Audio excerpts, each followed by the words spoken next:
నమస్తే, welcome to గాంధీవం.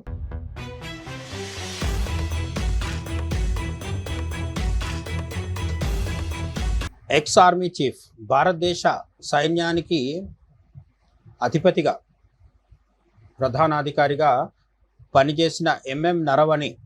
ఈ పేరు చెప్పగానే మనకు రాహుల్ బాబా గుర్తొస్తారు.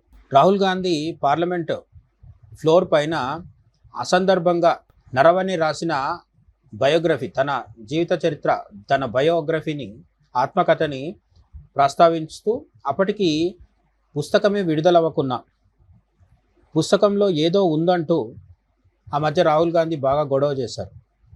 ఆ సంగతి, ఆ కాంట్రవర్సీ మనకు తెలిసిందే. అందులో రాహుల్ గాంధీ ఏమంటారంటే, అరుణాచల్ ప్రదేశ్ ప్రాంతంలో గల్వాన్ లోయ ప్రాంతంలో చైనా సైనికులు వచ్చి భారతీయ సైనికుల మీద దాడులు చేస్తుంటే ఢిల్లీలో ఉన్న నరేంద్ర మోడీ ఎంఎం నరవణే అప్పుడు ఇండియన్ ఆర్మీ చీఫ్గా ఉన్నారు. ఈ నరవణేకి ఫోన్లో చెప్పింది ఏంటంటే, మీకు ఎలా నచ్చితే అలా చేయండి అని చెప్పి చేతులు దులిపేసుకున్నారు, బాధ్యత నుంచి తప్పించుకున్నారు. మోడీ సైన్యానికి ధైర్యాన్ని ఇవ్వలేకపోయారు, మార్గదర్శనం చేయలేకపోయారు. ఇలా రకరకాలుగా కొన్ని రోజుల పాటు కాంట్రవర్సీ జరిగింది. మొత్తానికి సింగిల్ లైన్లో చెప్పుకుంటే రాహుల్ గాంధీ చెప్పదలుచుకున్నది ఏంటంటే, భారతదేశ సైన్యం సరిహద్దులో పోరాడుతుంటే మోదీ వాళ్లకు సపోర్ట్ ఇవ్వలేదు, మద్దతుగా నిలవలేదు అని చెప్పదలుచుకున్నారు. అయితే అప్పట్లో నరవణే పెద్దగా మాట్లాడలేదు. కాకపోతే అప్పటికి ఆయన రాసిన బుక్ రిలీజ్ అవ్వలేదు కాబట్టి మోడీ సర్కార్ రాహుల్ గాంధీని ధీటుగా ఎదుర్కోవడం జరిగింది. రాహుల్ గాంధీ కేవలం ఆరోపణలు మాత్రమే చేస్తున్నారు, వాటికి ఎలాంటి ఆధారాలు మొదలైనవేవి లేవు అని చెప్పి చెప్పడం జరిగింది. అయితే ఈ కాంట్రవర్సీ జరిగిన ఇంతకాలానికి Indian army chief, Indian ex army chief MM Naravane నోరు తెరిచి తన బుక్ గురించి మాట్లాడడం జరిగింది. ప్రధానంగా రాహుల్ గాంధీ కాంట్రవర్సీ గురించి మాట్లాడుతూ, మోడీ మీకు ఏది నచ్చితే అది చేయండి అని మాకు ఫ్రీ హ్యాండ్ ఇచ్చారు అని మరోసారి చెప్పడం జరిగింది. నరవణే ఇంతకు ముందు కూడా ఇది చెప్పారు, ఇప్పుడు కూడా అదే చెప్పడం జరిగింది. నరేంద్ర మోడీ వైపు నుంచి ఎటువంటి పొరపాటు కానీ తప్పు కానీ జరగలేదు. ఇండియన్ ఆర్మీకి పూర్తి స్వేచ్ఛనిచ్చి యుద్ధ రంగంలో గల్వాన్ లోయలో జరుగుతున్న పరిస్థితులు ఏంటో ఢిల్లీలో ఉన్న నరేంద్ర మోడీకి ప్రత్యక్షంగా తెలిసే అవకాశం లేదు. కాబట్టి ఏం చేయాలి, ఏం చేయొద్దు అనేది నరేంద్ర మోడీ చెప్పలేదు. కానీ ఏమి చేసినా సరే భారతదేశ ప్రభుత్వం, మోదీ సర్కార్ ఆర్మీ వెనుక నైతికంగా నిలుస్తుంది, ఆర్మీకి పూర్తి మద్దతు ఉంటుంది అని నరేంద్ర మోడీ చెప్పడం జరిగిందని నరవణే తాజాగా వెల్లడించడం జరిగింది. రాహుల్ గాంధీ మాట్లాడిన విషయాలపై తాను కామెంట్ చేయబోనని కూడా ఆయన స్పష్టం చేయడం జరిగింది. సరే, రాహుల్ గాంధీ విషయాన్ని పక్కన పెడితే, రాహుల్ గాంధీ ఇలా బట్టగాల్చి మీద వేయడం అనే ప్రక్రియ ఎప్పుడూ చేస్తూనే ఉంటారు కాబట్టి ఆ విషయాన్ని పక్కన పెడితే, ఎంఎం నరవణే మాజీ ఆర్మీ చీఫ్ తన బుక్లో అనేక ఆసక్తికరమైన, కొంత విచిత్రమైన, కొంత విశేషమైన, భారతదేశ సైన్యానికి సంబంధించిన అనేక ఆసక్తికర అంశాలని కూడా పేర్కొనడం జరిగింది. వాటి గురించి లోతుగా కాకుండా కనీసం క్లుప్తంగా అయినా సరే మనం ఇక్కడ ప్రస్తావించే ప్రయత్నం చేద్దాం. ఆయన రాసిన పుస్తకాన్ని వీలుంటే మీరు కొనుక్కొని చదివితే అనేక విషయాలు, కాంట్రవర్సీని పక్కన పెడితే, రాహుల్ గాంధీ లేవనెత్తిన అసందర్భమైన కాంట్రవర్సీని పక్కన పెడితే, మోడీ వ్యతిరేకమైన ప్రాపగాండాని పక్కన పెడితే, భారతదేశ ఆర్మీ ఏ విధంగా పనిచేస్తుంది, సరిహద్దుల్లో ఉండే సైనికుల భావోద్వేగాలు, వాళ్ళ మానసిక స్థితిగతులు ఎలా ఉంటాయి, వాళ్ళకుండే సెంటిమెంట్స్ ఏంటి, భారతదేశ సైన్యానికి ఉండే ఆధ్యాత్మిక కోణం ఏంటి, ఇవన్నీ కూడా ఎంఎం నరవణే తన గ్రంథంలో, తన పుస్తకంలో ప్రస్తావించడం జరిగింది. వాటిని ఇప్పుడు మనం ఒక్కొక్కటిగా చూద్దాం. బాబా హర్భజన్ సింగ్, సిక్కిం సరిహద్దుల్లో కాపలా కాసే బాబా హర్భజన్ సింగ్ గురించి ఎంఎం నరవణే ప్రస్తావించారు. చనిపోయిన తర్వాత కూడా ఆయన ఆత్మ సరిహద్దులను కాపాడుతుందని సైనికులు నమ్ముతుంటారు. ఆయన కోసం ఒక ప్రత్యేక గది, అంటే బాబా హర్భజన్ సింగ్ కోసం ఒక ప్రత్యేక గది, యూనిఫామ్ కూడా కేటాయిస్తారని ఎంఎం నరవణే చెప్పడం జరిగింది. ఇది చాలామందికి తెలిసిన విషయమే, కొంతమందికి ఐడియా ఉండకపోవచ్చు. గూగుల్ చేస్తే దీని గురించిన చాలా విషయాలు తెలుస్తాయి. ఈ విషయాన్ని నరవణి తన గ్రంథంలో చెప్పడం జరిగింది.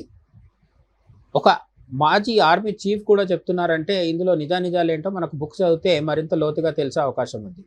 అలాగే బాబా బన్వారీ రాజస్థాన్ సెక్టార్లో ఈ బాబా బన్వారీకి సంబంధించిన అంశం గురించి ఆయన ప్రస్తావించడం జరిగింది. సైనికులు ఒక పాత బాబాను తమ రక్షకుడిగా భావిస్తారు. ఎడారిలో జరిగే యుద్ధాల్లో ఆయన ఆశీస్సులు ఉంటేనే గెలుస్తామని రాజస్థాన్లో ఉండే సైనికులు నమ్ముతారని కూడా ఎంఎం నరవణే చెప్పారనమాట. మిస్టరీ లైట్స్, సరిహద్దులో రాత్రిపూట కనిపించే వింత వెలుగులు, వాటి వెనుక ఉన్న సైన్స్తో పాటు సైనికుల మధ్య ప్రచారంలో ఉన్న వింత కథలను ఆయన వివరించారు. సరిహద్దుల్లో లైట్స్ కనిపిస్తూ ఉంటాయి, దానికి సైంటిఫిక్ ఆన్సర్స్ కూడా ఉన్నాయి. నరవణి అవి కూడా చెప్పడం జరిగింది. సైన్స్ని పక్కన పెడితే సైనికుల్లో ఉండే యొక్క నమ్మకాలు, విశ్వాసాలు, వింత కథలు, జానపద కథలు, ఇటువంటివన్నీ ఫోక్లోర్ కూడా కొంత ఉంటుంది. కాబట్టి వాటి గురించి సైనికులు ఏమనుకుంటారో కూడా నరవణి తన బుక్లో చెప్పడం జరిగిందనమాట. పొలిటికల్ ప్రెషర్, మనం ఇంతసేపు చెప్పుకున్నాం కదా, పుస్తకంలో కేవలం కథలే కాకుండా గల్వాన్ లోయలో ఘర్షణ జరిగినప్పుడు ఢిల్లీ నుంచి ఎలాంటి ఒత్తిడి ఉంది, ఆర్మీ ఎలా రియాక్ట్ అయింది అనే సెన్సేషనల్ విషయాలు కూడా నరవణే చెప్పడం జరిగింది. రాహుల్ గాంధీ చేసిన అనేక ఆరోపణలకు సంబంధించిన ఆన్సర్స్ మనకు ఈ బుక్లో దొరుకుతాయి అన్నమాట. అలాగే ప్రతి రెజిమెంట్కు ఒక ప్రత్యేకమైన ఆచారం లేదా ఒక లక్కీ చామ్ ఉంటుందని, యుద్ధానికి వెళ్లే ముందు వాటిని ఎలా గౌరవిస్తారో జనరల్ నరవణే చెప్పడం జరిగింది. అలాగే అగ్నివీర్ స్కీమ్, అనేక వివాదాలకు కారణమైన అగ్నివీర్ స్కీమ్ కూడా ఈ పథకం ప్రవేశపెట్టినప్పుడు ఆర్మీలో వచ్చిన చర్చలు, దానిపై తన వ్యక్తిగత అభిప్రాయాలను కూడా ఆయన నిర్మోహమాటంగా బుక్లో వెల్లడించడం జరిగింది. డెవిల్స్ ఇన్ ద డార్క్, పర్వత ప్రాంతాల్లో పెట్రోలింగ్ చేస్తున్నప్పుడు సైనికులకు ఎదురయ్యే వింత అనుభవాలు, పక్కన ఎవరో నడుస్తున్నట్లు అనిపించే థర్డ్ మ్యాన్ ఫ్యాక్టర్ గురించి ప్రస్తావించారు. ఆధ్యాత్మికత వర్సెస్ సైన్స్, సైనికులు అంత ధైర్యంగా ఉండటానికి వారి లోపల ఉండే ఆధ్యాత్మిక బలమే కారణమని, యుద్ధక్షేత్రంలో లాజిక్ కంటే నమ్మకమే ఎక్కువ పనిచేస్తుందని ఆయన విశ్లేషించారు. యుద్ధం జరుగుతున్నప్పుడు వ్యూహకర్తలు, రూముల్లో కూర్చొని ప్లానింగ్ చేసే సైనిక అధికారులు ఓకే, కానీ గ్రౌండ్ లెవెల్లో గన్ను పట్టుకొని పోరాటం చేస్తున్న సైనికులు ఎవరైతే ఉంటారో జవాన్లు, వాళ్లకు లాజిక్ కంటే కూడా విశ్వాసం ఉండాలనేది నరవణే చెప్పారు. అదే వర్కౌట్ అవుతుందని కూడా చెప్పడం జరిగింది. యుద్ధం ఖచ్చితంగా లాజిక్తోనే చేయాలి, మూర్ఖంగా ఎవరు చేయరు. కానీ లాజిక్ ముగిసిన తర్వాత కూడా మనల్ని బలంగా నిలబెట్టేది విశ్వాసం. అది భగవంతుడి పైన విశ్వాసం అవ్వచ్చు, దేశం పైన విశ్వాసం అవ్వచ్చు, ధర్మం పైన విశ్వాసం అవ్వచ్చు. ముఖ్యంగా సైనికుల్లో ఉండే ఆధ్యాత్మికత గురించి నరవణే ప్రత్యేకంగా చెప్పారు.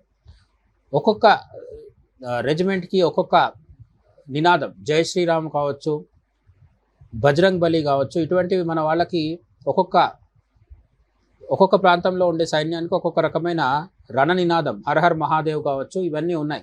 వార్ క్రై అంటారు ఇంగ్లీష్లో, తెలుగులో సంస్కృతంలో అయితే రణ నినాదం అంటారు. ఇటువంటి నినాదాల్లో కూడా మనము భక్తి, ఆధ్యాత్మికత ఇవన్నీ కలగలిపి ఉండడం మనం గమనించవచ్చు. అదే విషయాన్ని నరవణే కూడా చెప్పారు. సైనికుల యొక్క ఆధ్యాత్మిక కోణాన్ని ఈ బుక్లో ఆవిష్కరించడం అనేది మెయిన్ హైలైట్గా మనం చెప్పుకోవాలి. ఇక చైనా సరిహద్దు రహస్యాల విషయానికి వస్తే LAC, line of actual control, LOC అంటే పాకిస్తాన్ దగ్గర ఉండే లైన్ ఆఫ్ కంట్రోల్, ఎల్ఏసి అంటే లైన్ ఆఫ్ యాక్చువల్ కంట్రోల్, చైనాకి భారతదేశానికి మధ్య ఉండే ఒక రకమైన అస్పష్టమైన రేఖ. దీనిపైన క్లారిటీ లేకుండా బ్రిటిష్ వాడు విభజించి వెళ్ళిపోవడం వల్ల ది ఎల్ఏసి అనేది అనేక కాంట్రవర్సీలకు, గొడవలకు కారణమవుతుంది. గల్వాన్ లోయ గొడవ విషయంలో కూడా ఎల్ఏసి దగ్గరే కుంటి సాకులు చూపుతూ, కుట్రలు పన్నుతూ చైనా మన మీద దాడికి దిగింది. ఎల్ఏసి దగ్గర చైనీస్ సైనికుల మైండ్ గేమ్స్ ఎలా ఉంటాయి, వాటిని ఎదుర్కోవడానికి మన వాళ్ళు వాడే, అంటే ఇండియన్ సోల్జర్స్ వాడే లోకల్ టెక్నిక్స్ గురించి చమత్కారంగా రాశారు. యుద్ధరంగం కాదు, సరిహద్దులో క్షేత్రస్థాయిలో ఉండే వాతావరణాన్ని ఈ బుక్లో రాయడం అనేది చాలా ప్రత్యేకమైన విషయం. ఈ బుక్ చదివితే మనకు ఖచ్చితంగా మనం స్వయంగా వెళ్ళి అనుభవం పొందలేని సైనికుల యొక్క జీవితం, సరిహద్దు ప్రాంతాల్లో ఉండే వాతావరణం, అక్కడ ఉండే ఉద్విగ్నత, భావోద్వేగం, ఆధ్యాత్మిక విశ్వాసాలు, ఇవన్నీ కూడా మనకు ఖచ్చితంగా తెలిసే అవకాశం ఉంది. కాబట్టి నరవణే రాసిన బుక్ నిస్సందేహంగా ఒక అమూల్యమైన గ్రంథం అని చెప్పుకోక తప్పదు.